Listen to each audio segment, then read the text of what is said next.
खैती हो तू? खाई ना तो का करो? नहीं देखा, तनी अपने फिगर पे ध्यान दा। सुना, हम अपने मरद का कमाई खाते तो हर छाती काहे फाटत है? अरे अरे अरे, तू अपने मरद का खातू हम जानत है, मतलब लेकिन हम तो के बतावत है, तनी अपने देह पे ध्यान दा।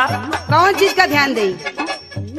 आया है पातर तिरिया हो, आया है पातर तिरिया होली मजेदार, उनका में बड़ा रोस मिलेला।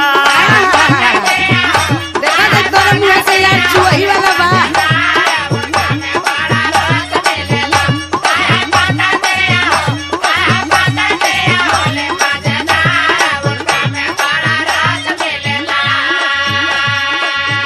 अच्छा तो हम तो अपने मरद का कमाई खाए के मोटा थी, आ तू काहे इतना चकरा हुआ?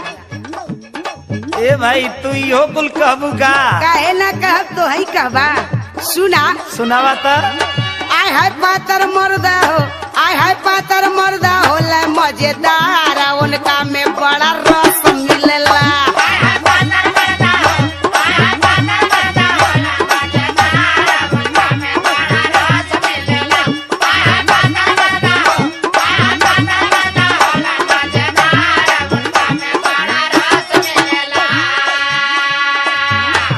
भोजन कम करबू तो तुहार वजन कम रही। अच्छा, आ जब वजन कम रही तो जाने तू का होई? का होई? चाहे गारावा हो लगावा, चाहे कोरावा हो उठावा,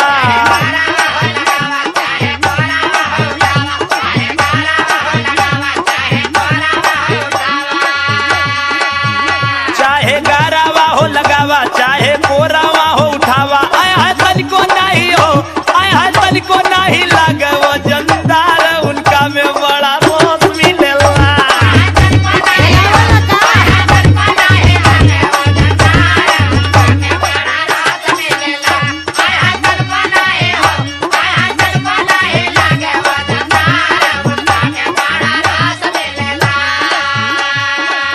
अच्छा तो मेहरारून का तू स्पेशलिस्ट लगत हुआ? नहीं, तो के बतावत है। तू अपने बारे में सोचा। सुना, का पातर मरद का कौन कौन काम बा?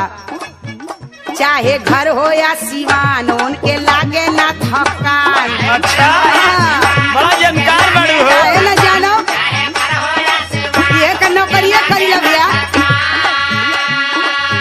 चाहे घर हो या सिवान, उनके लागे ना थकान। आय हाय जब कहा हो,